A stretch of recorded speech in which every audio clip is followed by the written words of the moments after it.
ഈശോയിൽ ഏറ്റവും സ്നേഹമുള്ളവരെ, പരിശുദ്ധ അമ്മയുടെ വലിയൊരു മാധ്യസ്ഥത്തോട് ചേർന്നാണ് തുടർന്നുള്ള വചന ശുശ്രൂഷയിൽ നമ്മളെല്ലാവരും പങ്കെടുക്കുക.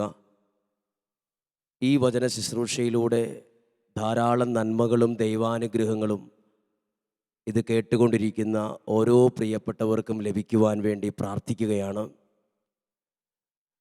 ഇത് ഒരു നിമിഷം നമുക്കെല്ലാവർക്കും ഒന്ന് പ്രാർത്ഥിക്കാം. പരിശുദ്ധ അമ്മയുടെ കാനായിലെ കുടുംബത്തിലുള്ള മാധ്യസ്ഥം പോലെ നമ്മുടെ ഓരോരുത്തരുടെയും വ്യക്തിപരമായ നിയോഗങ്ങൾക്ക് നല്ലൊരു മാധ്യസ്ഥം പരിശുദ്ധ അമ്മ വഴി ഇന്ന് ലഭിക്കാനിടയാകട്ടെ. നമ്മൾ കൂടുതലായി ചിന്തിക്കുന്നതും പ്രാർത്ഥിക്കുന്നതും പരിശുദ്ധ അമ്മയുടെ മാധ്യസ്ഥ ശക്തിയെക്കുറിച്ചാണ്.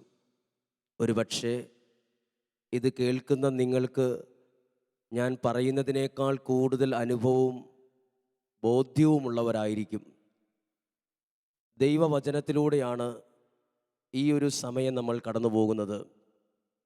വിശുദ്ധ യോഹന്നാൻ്റെ സുവിശേഷം 2-ാം അധ്യായം 1 മുതൽ 12 വരെയുള്ള തിരുവചനങ്ങൾ പരിശുദ്ധ അമ്മയുടെ മാധ്യസ്ഥത്തെ വെളിപ്പെടുത്തുന്ന ദൈവത്തിൻ്റെ വചനമാണ്. യോഹന്നാൻ്റെ സുവിശേഷം 2-ാം അധ്യായത്തിൻ്റെ ഹെഡിങ് തന്നെ കാനായിലെ വിവാഹ വിരുന്ന് എന്നാണ്. ഈ ഒരു സ്ഥലത്താണ് ആദ്യത്തെ അത്ഭുതം നടക്കുന്നത്. നടക്കുന്നത് പരിശുദ്ധ അമ്മയുടെ മാധ്യസ്ഥതയിൽ നടക്കുന്ന ആദ്യത്തെ അത്ഭുതമാണ്. ആ ഹെഡിങ് തന്നെ വായിക്കുമ്പോൾ 1-2 കാര്യങ്ങൾ വളരെ വ്യക്തമാണ്. ഇതൊരു കല്യാണ വീടാണെന്നും ധാരാളം ആളുകൾ ആ ഭവനത്തിൽ ഉണ്ടായിരുന്നുവെന്നും അതിൽ തന്നെ വ്യക്തമാണ്. പരിശുദ്ധ അമ്മയുടെ മാധ്യസ്ഥം വെളിപ്പെടുത്തിയ ഒരു ദൈവവചന ഭാഗവും സ്ഥലവുമാണിത്. പ്രിയപ്പെട്ടവരെ, ഈ ഒരു വിവാഹം നടക്കുന്ന ഈ കാനായിലെ കല്യാണ വീട്ടിൽ ഒരു പരിഹാസത്തിനും കളിയാക്കലിനും ഒക്കെ കാരണമാകേണ്ട ഒരു സാഹചര്യമാണ് വന്നത്.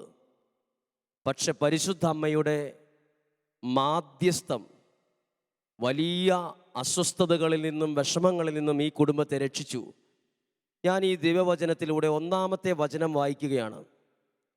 3-ാം ദിവസം ഗലീലയിലെ കാനായിൽ ഒരു വിവാഹ വിരുന്ന് നടന്നു. യേശുവിൻ്റെ അമ്മ അവിടെ ഉണ്ടായിരുന്നു.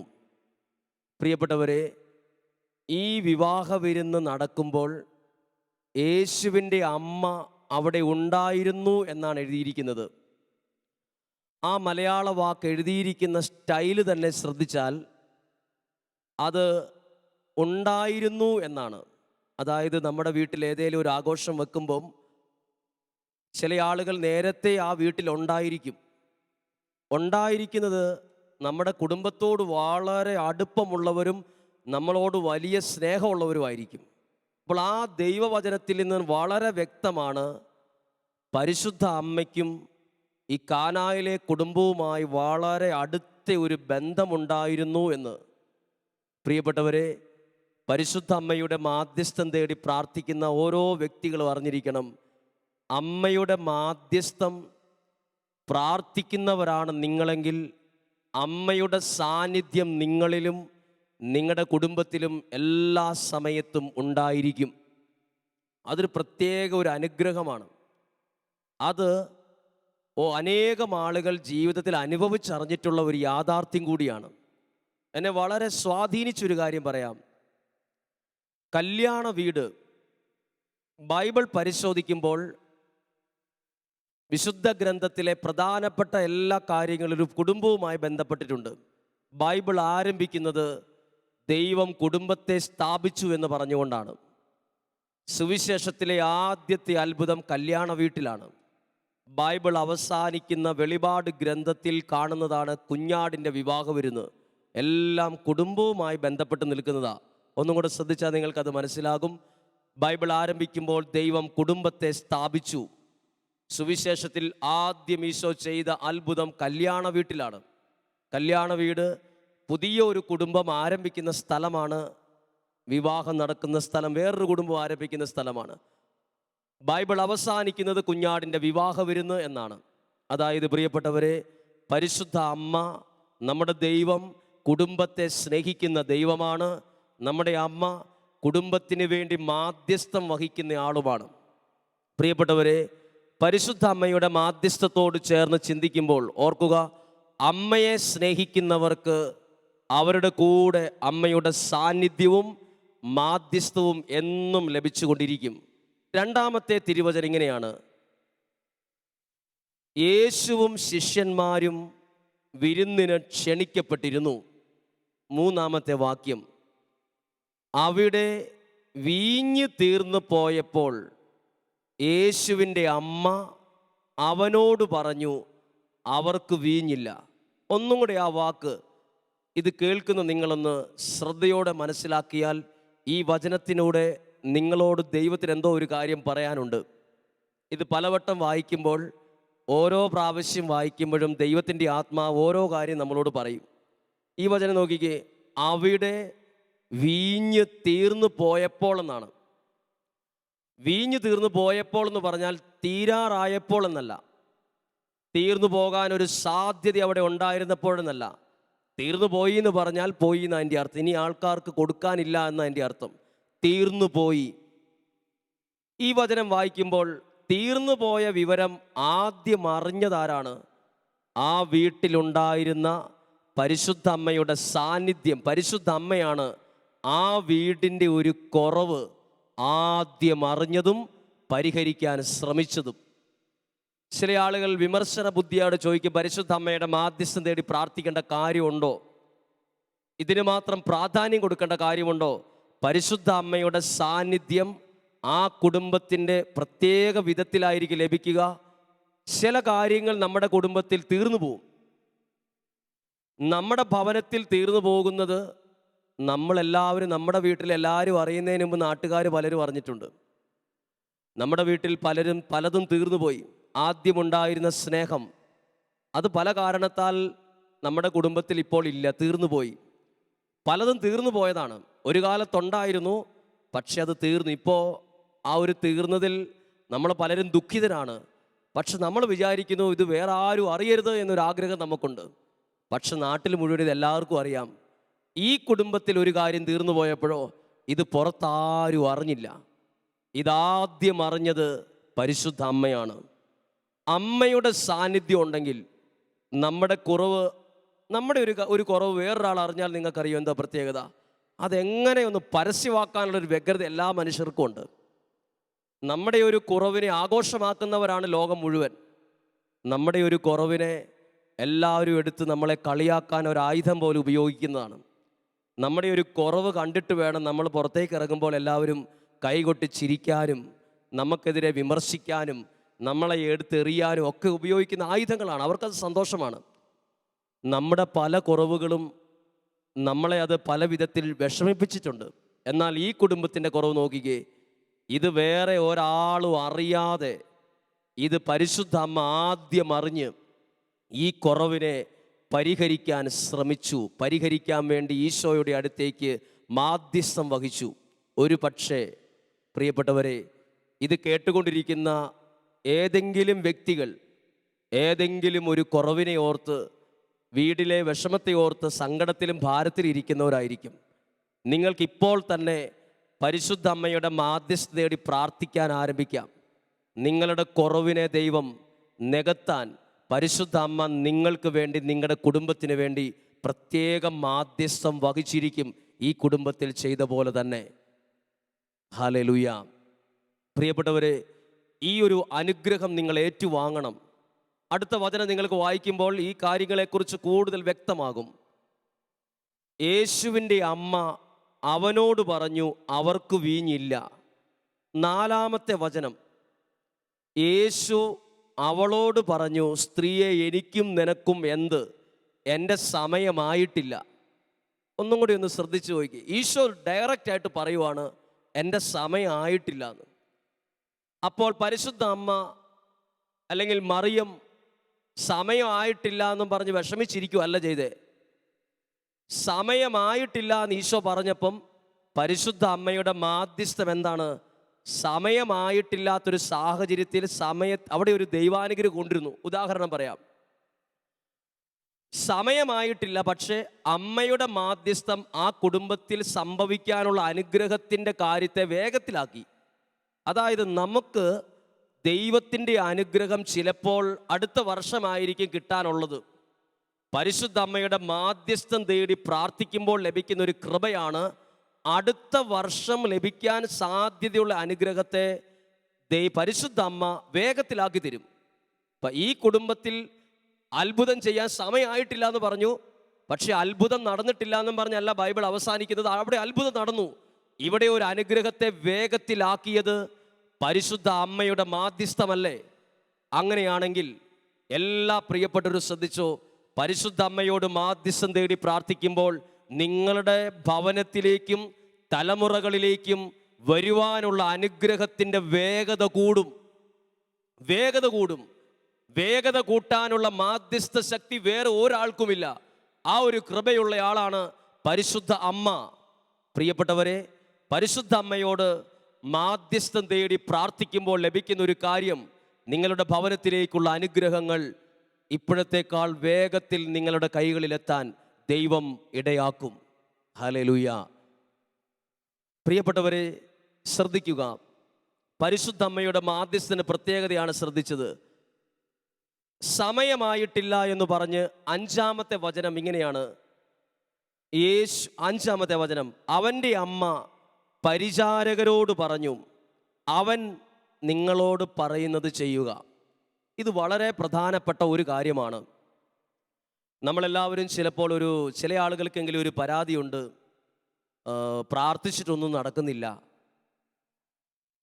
എത്രയോ നാളായി പ്രാർത്ഥിച്ചിട്ട് എൻ്റെ പ്രാർത്ഥനയൊന്നും കേട്ടിട്ടില്ല. പലരും മനസ്സുകൊണ്ട് മടുത്തു.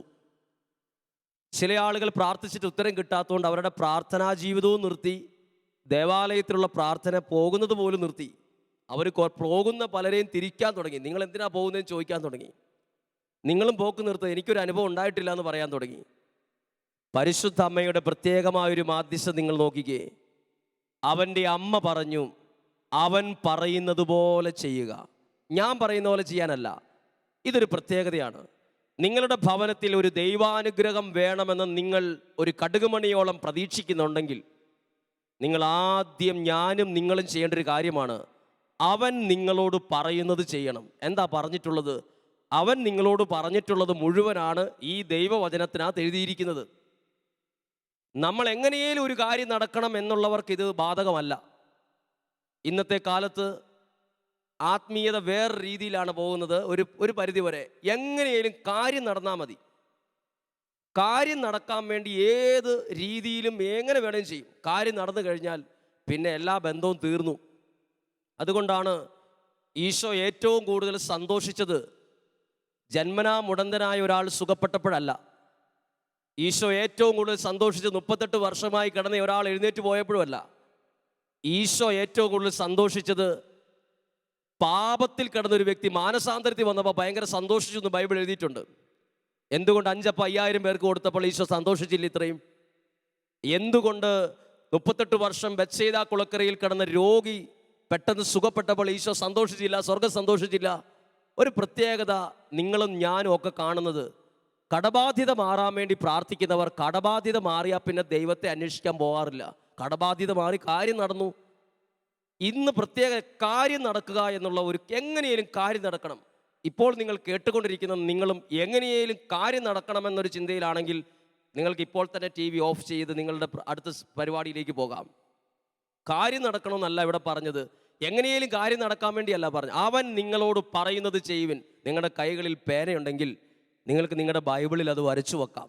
ഇത് എന്നോടും നിങ്ങളോടും വളരെ വ്യക്തിപരമായി ദൈവത്തിൻ്റെ ആത്മാവ് ഇന്നും പറയുന്ന കാര്യമാണ്. ദൈവവചനത്തിലൂടെ ദൈവം നമ്മളോട് പറയും ചില കാര്യങ്ങൾ ചെയ്യാൻ. അതേത് പ്രായക്കാരോടും പറയും, അല്ലെങ്കിൽ ഓരോ പദവിയിലിരിക്കുന്നവരോട് പറയും ഇന്നതുപോലെ ചെയ്യാൻ പറയും. ചിലപ്പോൾ എന്നും മദ്യം കഴിക്കുന്ന ഒരാളോട് പറയും മദ്യം നിർത്താൻ പറയും, അല്ലെങ്കിൽ ആ കൂട്ടുകെട്ട് അവസാനിപ്പിക്കാൻ പറയും. അവൻ നിങ്ങളോട് പറയുന്നത് കേൾക്കണമെന്നല്ല എഴുതിയിരിക്കുന്നത്, ചെയ്യണമെന്ന് എഴുതിയിട്ടുണ്ട്. അത് പ്രാക്ടിക്കലാക്കണം. ഇവിടെ ഒരു അത്ഭുതം നടക്കാനുള്ള കാമ്പാണ്, ജീവനാണ് എഴുതിയിരിക്കുന്ന ഈ വാക്ക്. അവൻ നിങ്ങളോട് പറയുന്നത് ചെയ്യണം. പ്രിയപ്പെട്ടവരെ, ഇത് ചെയ്യാൻ നമ്മൾ ആഗ്രഹിച്ചാൽ ഇത് ഇച്ചിരി വേദനാജനകമാണ്. ഇത് കേൾക്കുമ്പോൾ അത്ര സന്തോഷമുള്ളതാവത്തില്ല, നെറ്റി ചുളിയാൻ സാധ്യതയുണ്ട്. ദൈവവചനം പറയുന്നത് ഈസി ആയിട്ടല്ല, അവൻ നിങ്ങളോട് പറയുന്നത് ചെയ്യണം. ചെയ്തു തന്നെയാണെന്ന് എഴുതിയിട്ടുണ്ട്. അടുത്ത വചനം തൊട്ട് എന്നെ വളരെ സ്വാധീനിച്ച ചില വചനങ്ങളാണ്. 6-ാമത്തെ വചനമാണ്. യഹൂദരുടെ ശുദ്ധീകരണ കർമ്മത്തിൽ വെള്ളം നിറയ്ക്കുന്ന 6 പാത്രങ്ങൾ അവിടെ ഉണ്ടായിരുന്നു. 6 കൽഭരണികൾ ഉണ്ടായിരുന്നു. ഈ കല്യാണം നടന്ന വീട്ടിൽ 6 കൽഭരണികൾ ഇരിപ്പുണ്ടായിരുന്നു. അതെന്തിനുള്ളതാണ്? വീഞ്ഞു നിറയ്ക്കുന്ന പാത്രം അല്ലായിരുന്നു. കൃത്യമായിട്ട് എഴുതിയിട്ടുണ്ട്, കൽഭരണികളായിരുന്നു എന്ന്. എന്തിനാ അവിടെ എഴുതിയിരിക്കുന്നത്? ശ്രദ്ധിച്ചേ, ഈ വീട്ടിൽ തീർന്നു പോയത് വെള്ളമല്ല, ഈ വീട്ടിൽ തീർന്നു പോയത് വീഞ്ഞാണ്. വീഞ്ഞും വെള്ളവും തമ്മിൽ വ്യത്യാസമുണ്ടോ? 100% വ്യത്യാസമുണ്ട്. കാരണം വെള്ളത്തിൽ നിന്നല്ല വീഞ്ഞുണ്ടാക്കുന്നത്. വെള്ളത്തിൽ നിന്നാണ് വീഞ്ഞുണ്ടാക്കുന്നതെങ്കിൽ നമ്മളൊക്കെ ചെയ്തേനെ. എത്ര വലിയ പൈസയുള്ളവനും പണമുള്ളവനും അധികാര കസേരയിൽ ഇരിക്കുന്നവനും എത്ര അധ്വാനിച്ചാലും പച്ചവെള്ളത്തിൽ വീഞ്ഞുണ്ടാക്കാൻ കഴിയത്തേയില്ല. ലോകത്തിലെ നമ്പർ 1 സമ്പന്നനായ വ്യക്തി വിചാരിച്ചാലും ഒരു തുള്ളി വെള്ളം വീഞ്ഞാവുകയില്ല. രണ്ടും 2 കാര്യങ്ങളാണ്. അത് മനസ്സിലാകണമെങ്കിൽ ഒരു കുപ്പി വീഞ്ഞും ഒരു കുപ്പി വെള്ളവും എടുത്തു വെക്കുക. 1 മാസം കഴിഞ്ഞ് ആ ഒരു കുപ്പി വെള്ളത്തെ പരിശോധിക്കുക. അത് പൂപ്പൽ പിടിച്ച് പായൽ പിടിച്ച് അതിൻ്റെ നിറം മാറി പുളിക്കാൻ തുടങ്ങും. അത് കുടിക്കാൻ കൊള്ളാത്ത അവസ്ഥയിലാകും. തൊട്ടടുത്തിരിക്കുന്ന കുപ്പിയിലെ വീഞ്ഞോ അതല്പം കൂടെ ലഹരി കൂടി, വില കൂടി, അതിൻ്റെ എല്ലാ അവസ്ഥയും കൂടി കുറച്ചുകൂടെ നല്ലതായിട്ടിരിക്കും. രണ്ടും 2ആണ്. ഇവിടെ തീർന്നു പോയത് വീഞ്ഞാണ്. പറഞ്ഞതോ വെള്ളം നിറയ്ക്കുന്ന കൽഭരണി. വെള്ളം നിറയ്ക്കുന്ന കൽഭരണി ഇത് നമ്മൾ ചിന്തിക്കരുത് ഏറ്റവും സ്റ്റാൻഡേർഡുള്ള പാത്രമാണെന്ന് ചിന്തിക്കരുത്. ഇവിടെ ദൈവത്തിൻ്റെ ഒരു ഇൻ്റർവ്യൂ നമുക്ക് കാണാൻ പറ്റും. എല്ലാ ഇൻ്റർവ്യൂ എങ്ങനെയാണ്? എല്ലാ ഇൻ്റർവ്യൂവും ആരാണ്, എന്തേരെ കഴിവുണ്ട്, അതാണ് ഇൻ്റർവ്യൂവിൻ്റെ മാനദണ്ഡം. ആൾക്ക് എന്തേരെ കഴിവുണ്ട്. ദൈവം ഇൻ്റർവ്യൂ ചെയ്യുമ്പോൾ ഒരു പ്രത്യേകതയുണ്ട്. നാളെ ഒരു സമയത്ത് ഇവനെ എവിടെ എത്തിക്കാമെന്നാണ് ദൈവത്തിൻ്റെ ഇൻ്റർവ്യൂവിൻ്റെ ഒരു പ്രത്യേകത. ദൈവം ചിന്തിക്കുന്നത് ഇപ്പോൾ അവൻ ആരാന്നുള്ളതല്ല, നാളെ അടുത്ത വർഷം ഇവൻ എവിടെ എത്തും. അത് ദൈവം നാളെ കാണും. നമ്മൾ ഇന്ന് എന്തേരെ ഉള്ളത് മാത്രമേ ദൈവം കാണുള്ളൂ. ദൈവത്തിൻ്റെ സെലക്ഷൻ നോക്കിക്കുകയും പഴയ നിയമം തൊട്ട് നോക്കിക്കോ. ഏലിയ പ്രവാചകന് ഭക്ഷണം കൊടുക്കാൻ ദൈവം ഏറ്റവും സ്റ്റാൻഡേർഡുള്ള നിലയും വിലയുള്ള ഒരു പക്ഷിയെ തിരഞ്ഞെടുത്തില്ല. ആരും ഇഷ്ടമില്ലാത്തൊരു പക്ഷിയെ തിരഞ്ഞെടുത്ത്, കാക്ക എന്ന പക്ഷിയാണ്. അതാർക്കും ഇഷ്ടമല്ല. ഒരു വീട്ടിൽ എത്ര കുരയ്ക്കാത്ത പട്ടിയുണ്ടെങ്കിലും വേറെ ഒരു പക്ഷിയെ കണ്ടാലും കുരയ്ക്കില്ല. കാക്കയെ കണ്ടാൽ കുരയ്ക്കും. കുരയ്ക്കാത്ത ഒരു പട്ടിയാണേലും കുരയ്ക്കും. അത് പട്ടിക്ക് പോലും ഇഷ്ടമില്ലാത്തൊരു പക്ഷിയാണ് കാക്ക. ദൈവം ഏലിയ പ്രവാചകന് ഭക്ഷണം കൊടുക്കാൻ നേരത്ത് ഫുൾ കറുപ്പായ, അല്ലെങ്കിൽ വേസ്റ്റൊക്കെ തിന്നുന്ന, സൗണ്ട് ശരിയല്ലാത്ത, കാലിൻ്റെ നഖം തൊട്ട് ചുണ്ടുവരെ കറുപ്പ് മാത്രമേ ഒരു കളറുള്ളൂ, ഏത് കുട്ടികൾ വരെ കല്ലെടുത്തെറിയാൻ നോക്കുന്ന, ആരും കൂട്ടിൽ വളർത്താൻ വലിയ കാര്യമായി ഇഷ്ടപ്പെടാത്ത കാക്കേനെ തിരഞ്ഞെടുത്തു. ഈശോ ഓശാന ദിവസം യാത്ര ചെയ്യാൻ തിരഞ്ഞെടുത്തത് കുതിരയേനോ ആനയെയോ ഒന്നുമല്ല, കഴുതേനെയാണ്. ആ വാക്ക് കേൾക്കുമ്പോൾ തന്നെ നമ്മുടെ മനസ്സിലൊരു നെഗറ്റീവാണ്. കഴുത ഒരു വിഷമമാണ് തോന്നുള്ളൂ. എന്തോ ഒരു കുറവുള്ള ജീവി കഴുത. ഈശോ തിരഞ്ഞെടുത്തത് കഴുതേനെയാണ്. കാനായിലെ കുടുംബത്തിൽ വീഞ്ഞ് തീർന്നു പോയപ്പം ഏറ്റവും നല്ല പാത്രം വീഞ്ഞ് ഉപയോഗിച്ച് ഏറ്റവും നല്ല പാത്രം 10 എടുത്തുകൊണ്ടിരാൻ അവരല്ല പറഞ്ഞത്. വെള്ളം നിറയ്ക്കുന്ന കൽഭരണി. ചരിത്രം പരിശോധിച്ചാൽ അറിയാം, യഹൂദരുടെ വീടുകളിലുള്ള പാത്രത്തിൻ്റെ പേരാണ് കൽഭരണി. കൽഭരണിക്ക് ഒരു പ്രത്യേകതയുണ്ട്. ആ പേരിൽ തന്നെ അതിൻ്റെ അർത്ഥമുണ്ട്. യഹൂദരുടെ വീടുകളിൽ പ്രത്യേകത, ഒരാൾ വീട്ടിൽ നിന്ന് പുറത്തിറങ്ങിയാൽ തിരിച്ചു വരുമ്പോൾ നേരെ വീട്ടിലേക്ക് കയറാൻ പാടില്ല. വീടിൻ്റെ സൈഡിൽ വച്ചിരിക്കുന്ന ഒരു പാത്രമാണ്. ആ പാത്രത്തിനകത്ത് വെള്ളം വയ്ക്കും. ആ വെള്ളം എടുത്ത് കാല് കഴുകാൻ, അപ്പം കാല് കഴുകാൻ വെള്ളം വെക്കുന്ന പാത്രമാണ് കൽഭരണി. ഒന്ന് ശ്രദ്ധിച്ചേ, വീഞ്ഞാണ് തീർന്നു പോയത്, കാല് കഴുകാനുള്ള വെള്ളമല്ല. തിരഞ്ഞെടുത്ത പാത്രം ആ വീട്ടിലെ ഏറ്റവും താഴെയുള്ളൊരു കൽഭരണിയാണ് തിരഞ്ഞെടുത്തത്. ഇത് ഞാൻ നിങ്ങളോട് പറഞ്ഞത്, ദൈവം ചില കാര്യങ്ങൾ ചെയ്യുന്നത് നമ്മുടെ ബുദ്ധിക്ക് ചിന്തിക്കുന്ന രീതിയിലല്ല, അതിനേക്കാൾ മുകളിൽ വേറെ രീതിയിലാണ് ദൈവം നമ്മുടെ മേൽ പ്രവർത്തിക്കുന്നത്. അടുത്ത വചനം ശ്രദ്ധിക്കുക, 8-ാമത്തെ വചനം. വെള്ളം കോരി നിറച്ചു എന്ന് എഴുതിയിട്ടുണ്ട്. വെള്ളം കോരി നിറച്ചു. അവിടെ മലയാളത്തിലൊരു വാക്കുണ്ട്, വക്കോളം നിറച്ചു. ആ വാക്ക് എന്തിനാണ് ബൈബിൾ എഴുതി വെച്ചത്? നമ്മൾ വായിക്കുന്നത് പരിശുദ്ധാത്മാവ് പ്രത്യേകമായി എഴുതി വെച്ചൊരു വാക്കാണ് വക്ക്. വക്ക് വരെ എന്ന് പറഞ്ഞാൽ അതിന് ഏറ്റവും ഇനി മുകളിലേക്ക് നിറയ്ക്കാൻ പറ്റില്ല, ഇനി ഒഴിച്ചാൽ മുകളിൽ താഴെ പോവും. ഇവരെ ഒരു കാര്യം ചെയ്തപ്പം അതിൻ്റെ വക്ക് വരെ എത്തിച്ചു. പ്രിയപ്പെട്ടവരെ, വിശ്വാസത്തിൻ്റെ കാര്യത്തിലും പ്രാർത്ഥനയുടെ കാര്യത്തിലും ഒരു വക്കുണ്ട്. നമ്മളതൊരു ഒരല്പം പ്രാർത്ഥിച്ചിട്ട് വലിയ പ്രാർത്ഥന പ്രാർത്ഥിച്ചു എന്ന് അവകാശപ്പെടുന്നവരാണ്. ഒരു ചെറിയ നോമ്പെടുത്തിട്ട് വലിയ നോമ്പെടുത്തു നമ്മൾ ഞാനൊരു നോമ്പെടുത്തില്ലെന്ന് ചിന്തിക്കും. ഈ വെള്ളം കോരി വക്കോളം നിറച്ചു. അതുപോലെ നിറയണം നമ്മുടെ വിശ്വാസ ജീവിതം, നമ്മുടെ പ്രയർ ലൈഫ്, നമ്മുടെ എല്ലാ കാര്യങ്ങളും. ദൈവം ആഗ്രഹിക്കുന്നത് വക്കോളം വരെയാണ്. ഇനി വെള്ളം കോരി ഒരു കാര്യം വളരെ സ്വാധീനിച്ചു. പരിശുദ്ധ അമ്മയുടെ മാധ്യസ്ഥ നടന്നപ്പം വെള്ളം കോരാൻ പറഞ്ഞാൽ, ഇത് നമ്മളോടാ പറയുന്നെങ്കിൽ നമ്മളതിൻ്റെ ഫിലോസഫി പഠിക്കാൻ പോയേനെ, അത് മാറി നിന്ന് നമ്മളതിനെ വിമർശിച്ചേനെ. കാരണം വെള്ളത്തിൽ നിന്ന് വീഞ്ഞുണ്ടാവില്ല. ഈ വീട്ടിൽ തീർന്നു പോയത് വീഞ്ഞ്, പരിശുദ്ധ അമ്മ പറഞ്ഞത് വെള്ളം കോരാൻ. രണ്ടും തമ്മിൽ എന്താ ബന്ധം? നമ്മുടെ ബുദ്ധിയിൽ, നമ്മുടെ ലോജിക്ക്, നമ്മുടെ ഉള്ള ബുദ്ധി മുഴുവൻ പരിശോധിച്ചാലും ഇതിന് ബന്ധമില്ല. ചില ആളുകൾ പറയില്ലേ, ഞാൻ കണ്ടിട്ടുള്ളൊരു കാര്യം പറയാം. ഭയങ്കര പ്രതിസന്ധിയിലിരിക്കുന്ന ഒരാളോട് ഒരു മനുഷ്യൻ എന്ന് പറയുക, നീ ഒരു ധ്യാനത്തിന് പോടാ. പ്രശ്നവും ധ്യാനവും തമ്മിൽ എന്താ ബന്ധം? വീഞ്ഞും വെള്ളവും തമ്മിൽ എന്താ ബന്ധം?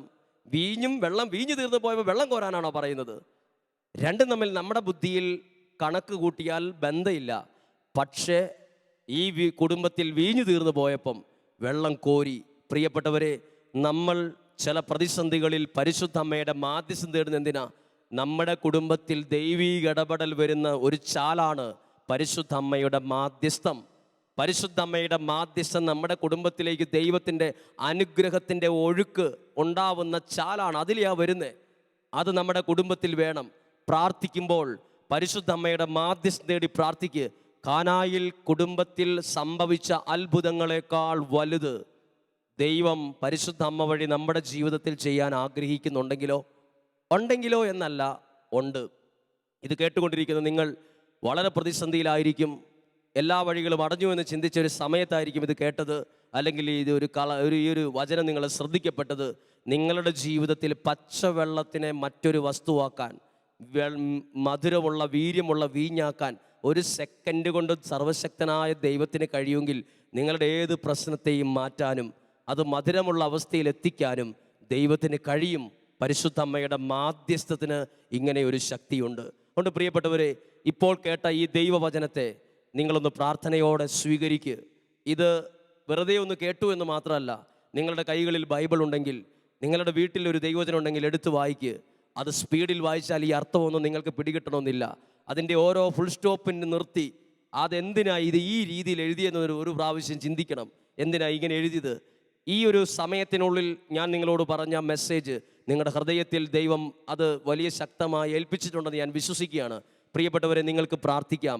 പരിശുദ്ധ അമ്മയുടെ മാധ്യസ്ഥം ഈ കുടുംബത്തിന് അനുഗ്രഹമായെങ്കിൽ അതിനേക്കാൾ വലിയൊരു അനുഗ്രഹമായി നമ്മുടെ കുടുംബത്തിൽ പരിശുദ്ധ അമ്മയുടെ സാന്നിധ്യം മാറും.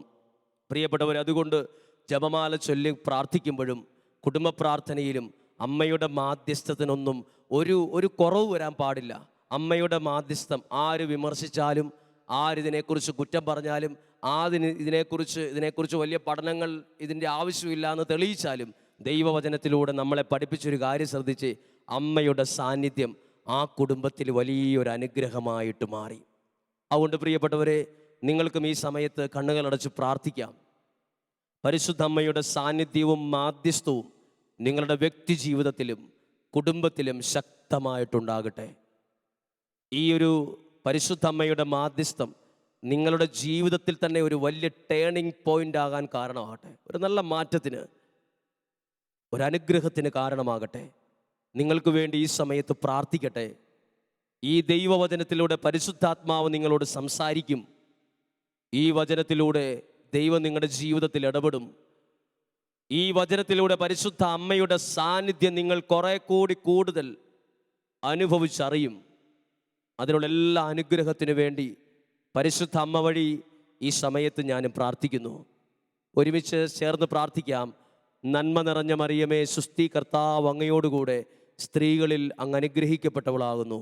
അങ്ങയുടെ ദുരത്തിൻ ഫലമായി ഈശോ അനുഗ്രഹിക്കപ്പെട്ടവനാകുന്നു. പരിശുദ്ധ മറിയമേ, തമ്പുരാൻ്റെ അമ്മേ, പാപികളായ ഞങ്ങൾക്ക് വേണ്ടി ഇപ്പോഴും ഞങ്ങളുടെ മരണസമയത്തും തമ്പുരാനോട് അപേക്ഷിച്ചു കൊള്ളണമേ. ഈശോ മിശിഹായുടെ എല്ലാ വാഗ്ദാനങ്ങൾക്കും പരിശുദ്ധ അമ്മ വഴി ഞങ്ങളെല്ലാവരും ഞാനും ഞങ്ങളും ഞങ്ങളുടെ കുടുംബവും എല്ലാം യോഗ്യമായി തീരുവാൻ പരിശുദ്ധ ദൈവമാതാവേ ഈശോയോട് അപേക്ഷിക്കണമേ. ആമേൻ.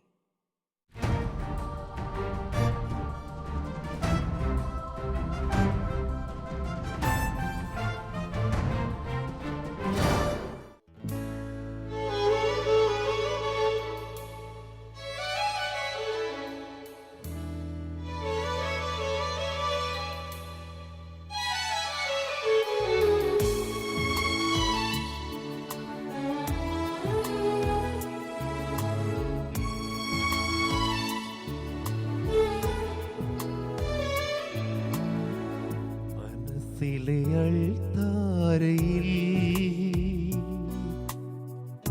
വാഴുവൻ പ്രിയ സ്നേഹമേ,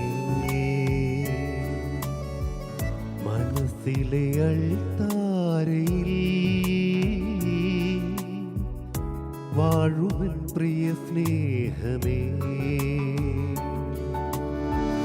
ഓരോ നിശ്വാസവും ഉതിരുമ്പോഴും ഓർമ്മിക്കും നിന്നെ ഞാൻ, ഓരോ നിശ്വാസവും ഉതിരുമ്പോഴും ഓർമ്മിക്കും നിന്നെ ഞാൻ, മനസ്സിലെ അൾത്താരയിൽ വാഴുവൻ പ്രിയ സ്നേഹമേ, ആരാധനായി സ്നേഹമേ, ആരാധനായി പ്രാണമേ, ആരാധനായി സ്നേഹമേ, ആരാധനായി പ്രാണമേ, ആരാധനായി സ്നേഹമേ,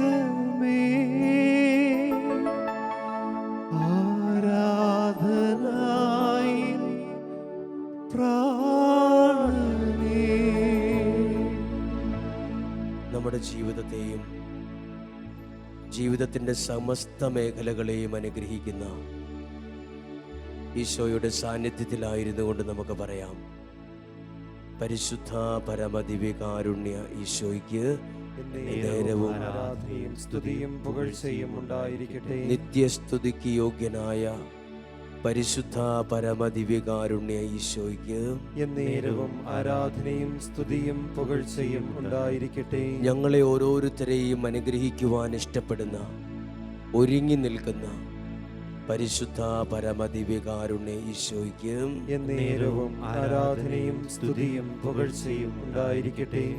ഈശോയുടെ സന്നിധിയിലായിരുന്ന് പ്രാർത്ഥനയോടെ ആയിരിക്കുന്ന ഈ സമയത്ത്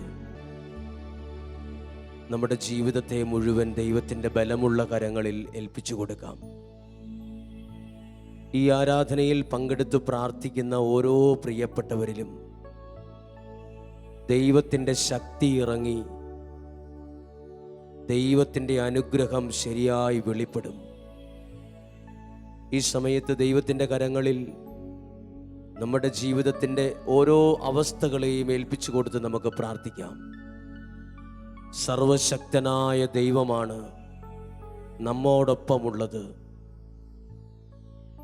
ഞാൻ ഏതവസ്ഥയിലായിരിക്കുന്നോ ആ അവസ്ഥയിൽ എന്നെ അനുഗ്രഹിച്ചുയർത്തുന്ന നല്ല ദൈവത്തിൻ്റെ സന്നദ്ധിയിലായിരുന്ന ഈ സമയത്ത് നമുക്കൊന്നു ചേർന്ന് ദൈവത്തെ ആരാധിക്കുകയും മഹത്വപ്പെടുത്തുകയും ചെയ്യാം. വിവിധ പ്രതിസന്ധികളിൽ പ്രാർത്ഥിക്കുന്നവരുണ്ടാകും. രോഗികളായിട്ടുള്ള അവസ്ഥകളിൽ പ്രാർത്ഥിക്കുന്നവരുണ്ടാകും. എൻ്റെ ദൈവമേ, എൻ്റെ ജീവിതത്തിൻ്റെ പ്രതിസന്ധികളിൽ ഇടപെടണമേ എന്ന് പ്രാർത്ഥിക്കുന്നവരുണ്ടാകും. ഈ ആരാധനയുടെ സമയത്ത് നമ്മൾ പ്രാർത്ഥിക്കുന്ന നിയോഗത്തിൻ്റെ അകത്ത് ദൈവത്തിൻ്റെ ശക്തമായ വെളിപ്പെടുത്തലുകൾ, ദൈവത്തിൻ്റെ ശക്തി ഇറങ്ങുന്ന അനുഭവങ്ങൾ ഉണ്ടാകും. നമുക്ക് ഓരോരുത്തർക്കും വിശ്വസിക്കാം, എൻ്റെ ജീവിതത്തിൻ്റെ നിയോഗങ്ങളിൽ ദൈവം ഇടപെടുമെന്ന്, എൻ്റെ പ്രതിസന്ധികളിൽ തരണം ചെയ്യാൻ ദൈവം ശക്തി നൽകുമെന്ന്. പ്രിയപ്പെട്ടവരെ, പരിശുദ്ധ കുർബാനയിൽ എഴുന്നള്ളിയിരിക്കുന്ന ഈശോയുടെ സന്നിധിയിലേക്ക് നമ്മുടെ ജീവിതത്തെ മുഴുവൻ ഏൽപ്പിച്ചു കൊടുത്തുകൊണ്ട് ഈ സമയത്ത് നമ്മൾ ഒരുമിച്ച് ദൈവത്തെ പാടി ആരാധിച്ച് മഹത്വപ്പെടുത്തുകയാണ്. ഈ ഗാനത്തിൻ്റെ ഓരോ അർത്ഥവും വരികളുടെ അർത്ഥവും മനസ്സിലാക്കി നമുക്ക് ഈ സമയത്ത് ഒന്നു ചേർന്ന് ദൈവത്തെ പാടി ആരാധിക്കാം. ഈശോയെ, ഈ ആരാധനയിൽ ഞങ്ങളുടെ ജീവിതത്തെ സമർപ്പിച്ചുകൊണ്ട് ഞങ്ങൾ പാടുകയാണ്. ഓരോ അവസ്ഥകളെയും ഏൽപ്പിച്ചു തന്നുകൊണ്ട് ഞങ്ങൾ പ്രാർത്ഥിക്കുന്നു. നമുക്ക് ചേർന്ന് ഒരുമിച്ച് പാടാം. ആരാധനായി സ്നേഹമേ, ആരാധനായി പ്രാണനേ. ചേർന്ന് പാടാം. ആരാധനായി സ്നേഹമേ, ആരാധനായി പ്രാണനേ. ഓരോ പ്രതിസന്ധികളെയും ദൈവത്തിൻ്റെ കരങ്ങളിലേക്ക് ഏൽപ്പിച്ചു കൊടുത്തുകൊണ്ട് ഈ സമയത്ത് നമ്മൾ പാടുമ്പോൾ ഇരട്ടി പ്രാർത്ഥിക്കുന്നു എന്നാണ്. ഏറെ വിശ്വാസത്തോടെ നമുക്ക് പാടി പ്രാർത്ഥിക്കാം. പ്രിയപ്പെട്ടവരെ, നല്ല സമറിയക്കാരൻ്റെ ഉപമയിൽ ഈശോ പറയുന്ന ഒരു പ്രത്യേക കാര്യമുണ്ട്. അതിലെ ഒരു നല്ല സമറിയക്കാരൻ വന്നു. അവൻ വീണ് കിടന്നവനെ എഴുന്നേൽപ്പിച്ചു, തൻ്റെ കഴുതയുടെ പുറത്ത് കയറ്റി അവനെ പരിചരിക്കേണ്ട, രക്ഷിക്കേണ്ട എല്ലാ വഴികളും അവനായി ഒരുക്കി കൊടുത്തു. ഈശോ പരിചയപ്പെടുത്തുന്ന നല്ല സമറിയാക്കാരൻ ഈശോ തന്നെയാണ്.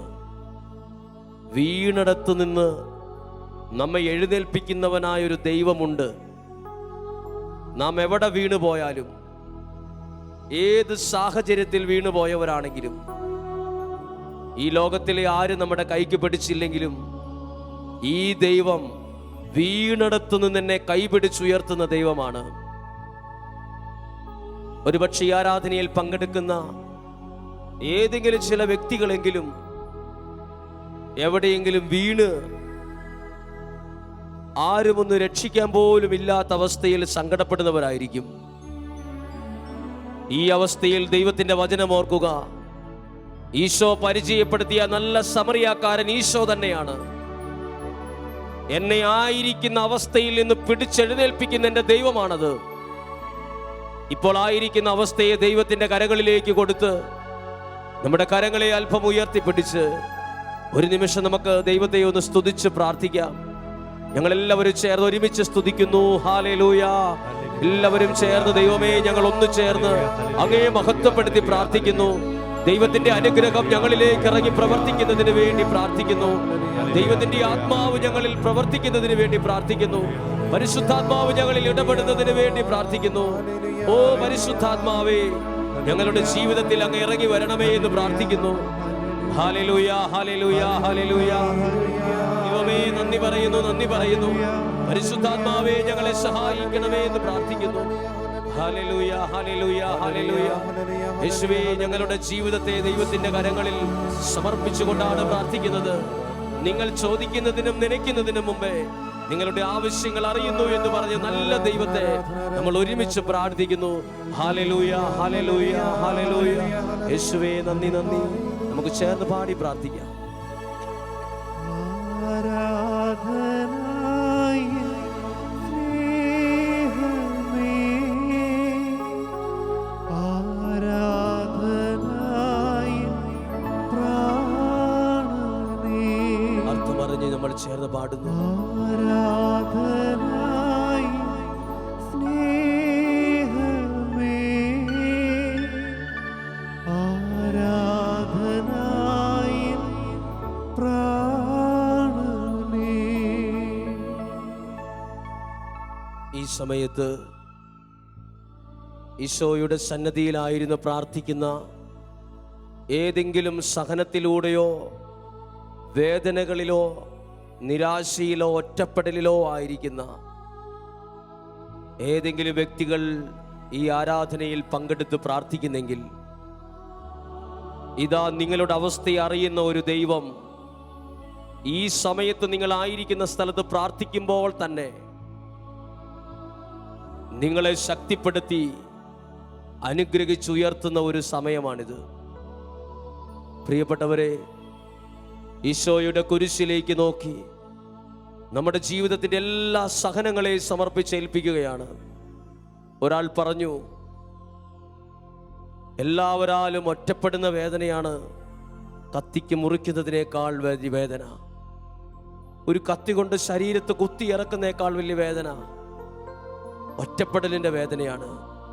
ഈ സമയത്ത് നമ്മുടെ എല്ലാ സഹനങ്ങളെയും ഓർക്കാം. ഒരുപക്ഷെ വലിയ ഒറ്റപ്പെടലിലൂടെ കടന്നുപോയ സങ്കടമായിരിക്കും, എനിക്കാരുമില്ലല്ലോ എന്ന ചിന്തയായിരിക്കും, ഈ അവസ്ഥയിൽ എന്നെ സഹായിക്കാൻ ആരോ ഉള്ളെന്ന് ചിന്തിക്കും, എനിക്കാരുമില്ലല്ലോ എന്ന് ചിന്തിക്കും, എനിക്ക് രോഗമായി പോയല്ലോ എന്ന് ചിന്തിക്കുന്നവരുണ്ടാകും. എന്തു സഹനത്തിലൂടെയാണ് നിങ്ങൾ പോകുന്നതെങ്കിലും ഈശോയുടെ കരങ്ങളിലേക്ക് കൊടുത്ത്, എന്നെ നന്നായിട്ട് അറിയുന്ന ദൈവത്തിൻ്റെ കരങ്ങളിൽ എൻ്റെ ജീവിതത്തെ അതുപോലെ ഏൽപ്പിച്ചു കൊടുത്തുകൊണ്ട് ഈ ഗാനത്തിൻ്റെ അർത്ഥമറിഞ്ഞ് നമ്മൾ പാടുകയാണ്. എൻ്റെ ജീവിതത്തിൻ്റെ എല്ലാ സഹനങ്ങളും ഈശോയുടെ കുരിശിലേക്ക് കൊടുത്ത്, എൻ്റെ ഈശോ അറിയാതെ ഒരു കാര്യവും എൻ്റെ ജീവിതത്തിൽ നടക്കില്ല, ദൈവം അറിയാതെ ഒരു കാര്യവും നടക്കത്തില്ല. എൻ്റെ ദൈവം സർവശക്തനാണ്, എൻ്റെ ദൈവം എനിക്ക് വേണ്ടി പ്രവർത്തിക്കും, എൻ്റെ സഹനങ്ങളിൽ എനിക്ക് അതിജീവിക്കാനുള്ള കരുത്ത് തരും, ഈ പ്രതിസന്ധികളെ അതിജീവിക്കാൻ അഭിഷേകം എനിക്ക് തരും. എല്ലാ സഹനങ്ങളെയും വേദനകളെയും ഈശോയുടെ കരങ്ങളിലേക്ക് കൊടുത്ത് നമ്മൾ പ്രാർത്ഥിക്കുന്നു. പാടി പ്രാർത്ഥിക്കാം. രക്ഷിതാവിനെ കാൺക പാപി, അർത്ഥമറിഞ്ഞ് പാടാം. രക്ഷിതാവിനെ കാൺക പാപി, നിന്റെ പേർക്കല്ലേ, നിന്റെ പേർക്കല്ലയോ ക്രൂശിന്മേൽ തൂങ്ങുന്നു, നിന്റെ പേർക്കല്ലയോ ക്രൂശിന്മേൽ തൂങ്ങുന്നു. ഒരുമിച്ച് പാടാം. രക്ഷിതാവിനെ കാൺക പാപി, രക്ഷിതാവിനെ കാൺക പാപി, നിന്റെ പേർക്കല്ലയോ, നിന്റെ പേർക്കല്ലയോ ക്രൂശിന്മേൽ തൂങ്ങുന്നു, നിന്റെ പേർക്കല്ലയോ ക്രൂശിന്മേൽ തൂങ്ങുന്നു. ഈശോയെ, രക്ഷിതാവിനെ കാൺക പാപി. ഈശോയെ, ഞങ്ങളുടെ സഹനങ്ങളെല്ലാം ഇതാ ഈ ഗാനത്തിലൂടെ അങ്ങയുടെ കരങ്ങളിലേക്ക് സമർപ്പിക്കുന്നു. പിതാവായ ദൈവത്തിൻ്റെ ഒരു വാക്കാണ്, നിന്റെ ഭാരം നീ ചുമക്കണ്ട, അതെന്നെ ഏൽപ്പിക്കുക. നിന്റെ ഭാരം എന്നെ ഏൽപ്പിക്കുക. നിന്റെ ഭാരം ദൈവത്തിൻ്റെ കരങ്ങളിലേക്ക് കൊടുക്കാം.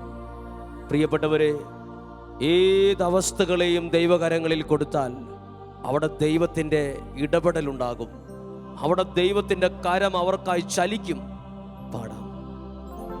രക്ഷിതാവിനെ കാൺക പാപി, രക്ഷിതാവിനെ കാൺക പാപി, നിന്റെ പേർക്കല്ലയോ ക്രൂശിന്മേൽ തൂങ്ങുന്നു, നിന്റെ പേർക്കല്ലയോ ക്രൂശിന്മേൽ തൂങ്ങുന്നു. രക്ഷിതാവിനെ കാൺക പാപി.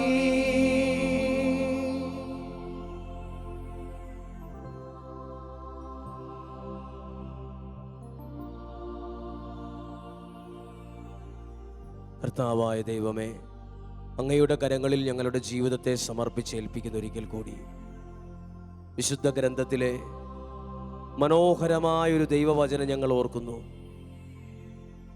ശിഷ്യന്മാർ കടലിലൂടെ വള്ളം തുഴഞ്ഞ് യാത്ര പുറപ്പെട്ട സമയത്ത് അല്പദൂരം ചെന്നപ്പോൾ കടലിൽ പ്രതീക്ഷിക്കാത്ത കൊടുങ്കാറ്റും തിരമാലകളും ഉയർന്ന് ആ സഞ്ചരിച്ചിരുന്ന വള്ളം ആടി ഉലഞ്ഞ്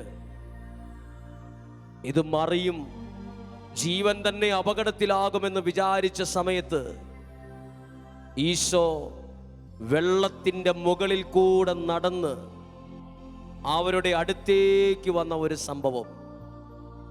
ഈശോയെ ഏതെങ്കിലും ഒരു പ്രതിസന്ധികളിൽ ആടി ഉലയുമ്പം അടുത്തേക്ക് വരാൻ ഒരു സുഹൃത്തോ ഒരു ബന്ധുവോ ഒരു കൂട്ടുകാരനോ ഒന്നുമില്ലാതിരിക്കുന്ന സാഹചര്യം ഞങ്ങൾ പലപ്പോഴും അനുഭവിച്ചിട്ടുണ്ട്. ആവശ്യ നേരത്ത് ആരും ഉണ്ടാവില്ല, ആവശ്യമില്ലാത്ത സമയത്ത് ഇഷ്ടം പോലെ ആളുകളാണ്. എന്നാൽ ചില സങ്കടങ്ങളുടെ വലിയ കയത്തിൽപ്പെട്ട പോലെ തോന്നുമ്പം, ജീവിതം തന്നെ തീർന്നു പോകുമോ എന്ന് തോന്നുമ്പോൾ, ജീവിതത്തെ നോക്കി ഭയപ്പെടുമ്പോൾ, ദൈവത്തിന്റെ ഒരു സ്വഭാവം വചനം പഠിപ്പിക്കുകയാണ്. അവൻ വെള്ളത്തിന്റെ മുകളിൽ കൂടെ നടന്നു വന്നു. ശിഷ്യന്മാരുടെ അടുത്തെത്തിയപ്പോൾ ശിഷ്യന്മാർ വിചാരിച്ചത് ഭൂതമായിരിക്കുമെന്ന്. എന്നാൽ ഈ സമയത്ത് പത്രോസ് ശ്ലീഹ പറഞ്ഞൊരു വാക്ക്, ശിഷ്യന്മാരിൽ നീ കർത്താവാണെങ്കിൽ ഈ വെള്ളത്തിന്റെ മുകളിൽ കൂടെ നടന്നു വരാൻ എന്നോട് പറ, എനിക്കും അങ്ങനെ ഒരു അനുഗ്രഹം തരിക. ഈശോ പറഞ്ഞു കഴിഞ്ഞ് ഈ വള്ളത്തിൽ നിന്ന് പത്രോസ് ശ്ലീഹ ഇറങ്ങി ഈ വെള്ളത്തിലൂടെ മുകളിൽ കൂടെ നടന്ന് കുറച്ച് ദൂരം 1-2 സ്റ്റെപ്പുകൾ മുന്നോട്ട് വെച്ചപ്പോൾ ആ വെള്ളത്തിൽ താന്നുപോയി.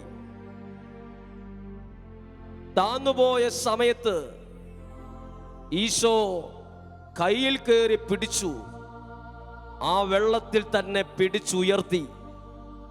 ഈ ആരാധനയിൽ പങ്കെടുക്കുമ്പോൾ ദൈവത്തിന്റെ സ്നേഹമറിഞ്ഞ പ്രിയപ്പെട്ടവരെ, വെള്ളത്തിന്റെ മുകളിൽ കൂടെ നമ്മൾ ആരും നടന്നിട്ടില്ലേലും ചില പ്രതിസന്ധികളുടെ മുകളിൽ കൂടെ നടക്കുന്നവരാ, ചില രോഗങ്ങളുടെ മുകളിൽ കൂടെ നടക്കുന്നവരാ,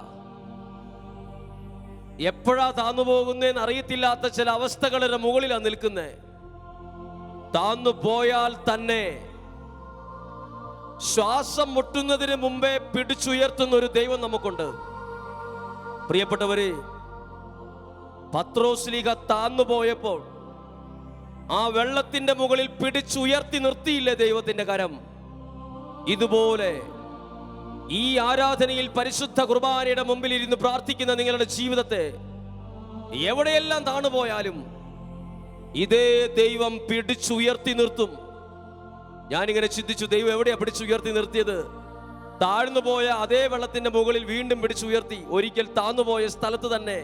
പ്രിയപ്പെട്ടവരെ, നമ്മളും ചില സാഹചര്യങ്ങളിൽ താന്നുപോയിട്ടുള്ളവരാണ്.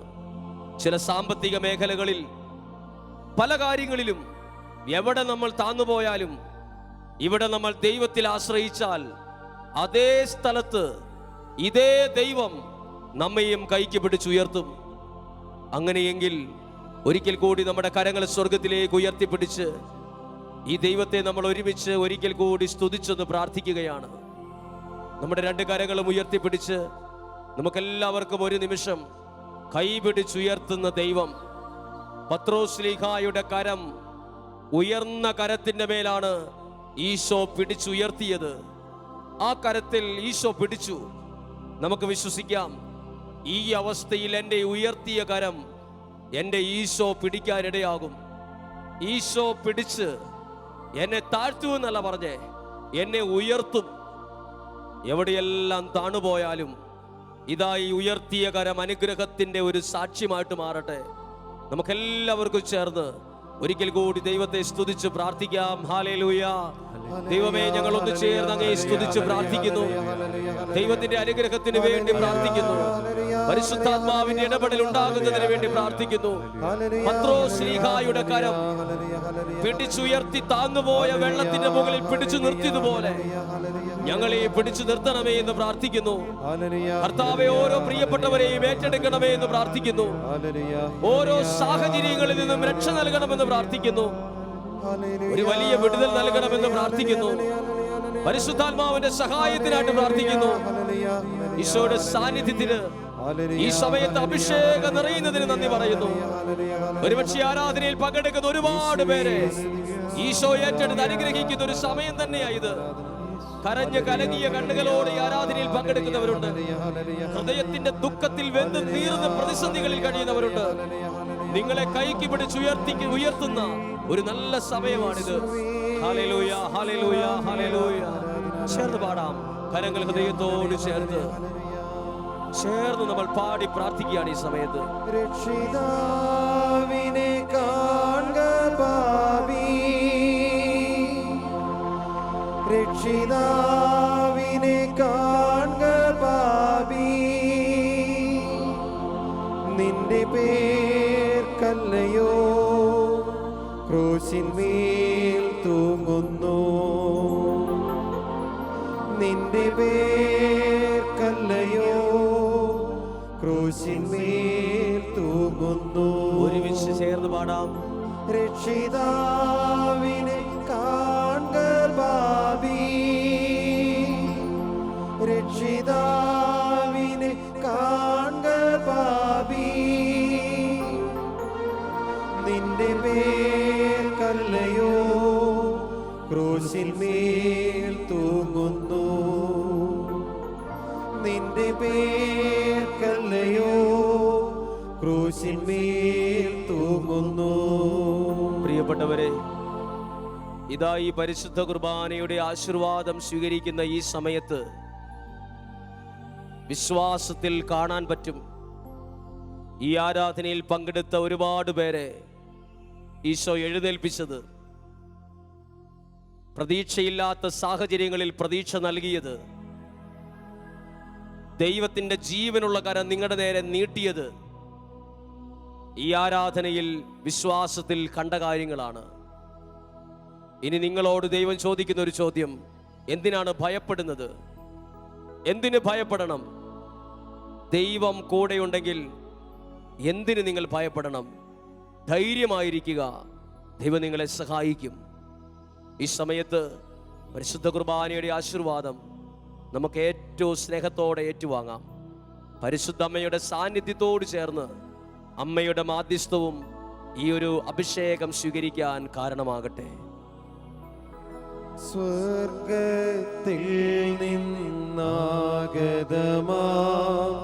ജീവൻ നൽകുമൊരപ്പം നീ, മർത്യനു മുക്തി പകർന്നരുളും നിത്യമഹോന്നതമപ്പം നീ, മാനവരേ മോദമോടെ നാഥനെ വാഴ്ത്തി പാടിടുവിൻ, ദൈവത്തിൻ പരിപാവനമാ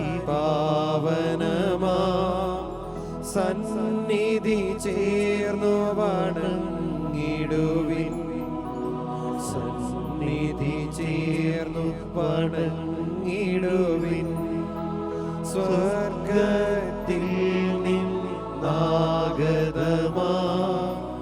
ജീവൻ നൽകുമൊരപ്പം നീ, മർത്യനു മുക്തി പകർന്നരുളും നിത്യമഹോന്നതമപ്പം നീ.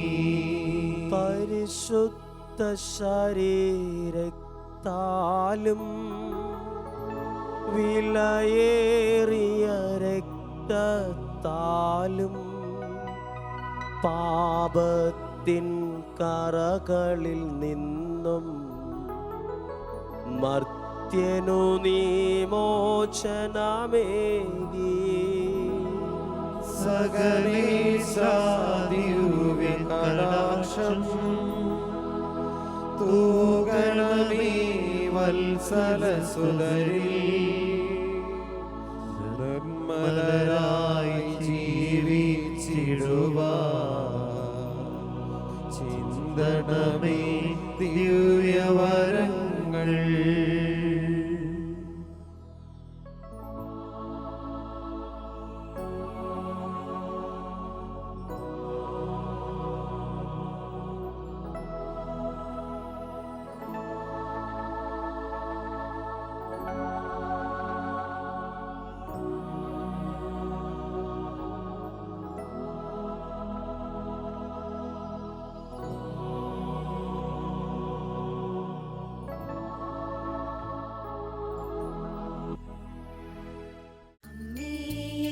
എന്നാശ്രയമേ, ദുഃഖിതരുടെ ആശ്വാസമേ, പാപികളുടെ സംഗീതമേ, രോഗികളുടെ ആരോഗ്യമേ.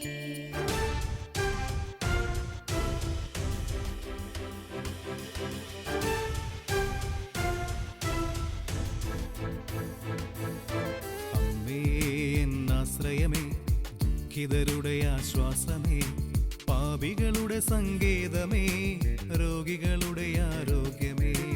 അമ്മേ എന്നാശ്രയമേ, ദുഃഖിതരുടെ ആശ്വാസമേ, പാപികളുടെ സങ്കേതമേ, രോഗികളുടെ ആരോഗ്യമേ.